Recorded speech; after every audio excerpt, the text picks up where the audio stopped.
certainly agree with that, and it's been amusing to watch Republicans tie themselves in knots to try to say first that this is a war, and then it's not a war, and it's a war they declared on us somehow.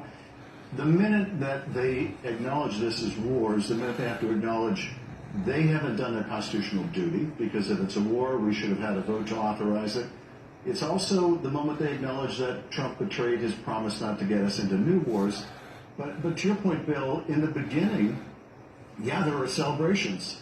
When Saddam fell, there were celebrations. 20 years later, not so many celebrations. 20 years later, Iraq is actually in a pretty good place. Well, people don't talk about that. Iraq is a much better country than it was. I'm not saying it was the right thing to do. Maybe it was, maybe it wasn't. But that kind of goes unnoticed. But Iraq is not a failed state anymore. They actually have elections. They have opposition parties. They have a media.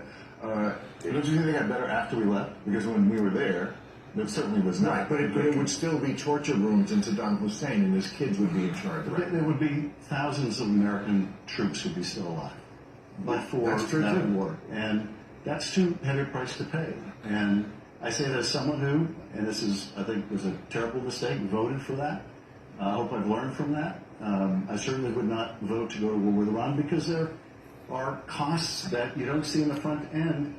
And this administration has no plan for how to get out of this war, no plan, no really articulate justification for it.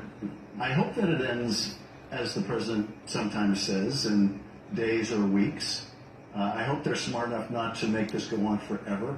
But as we've seen, once you unleash a war, there are a lot of unforeseen consequences. Well, that's right now, Russia reportedly providing intelligence to Iran about how to more successfully target American forces. Whether we anticipated that, I don't know.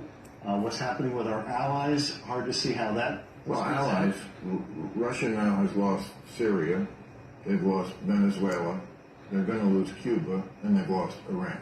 So he's lost 4 allies.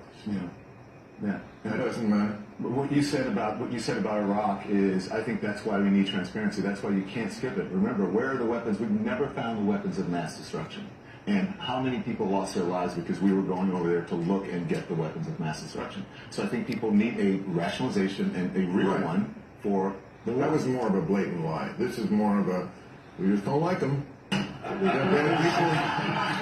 And they are bad people. So this statement from the administration: the president had the constitutional authority to direct the use of military force because he could reasonably determine that such use of force was in the national interest. That's too vague for you? Totally vague. Okay, because that's from Obama about Libya.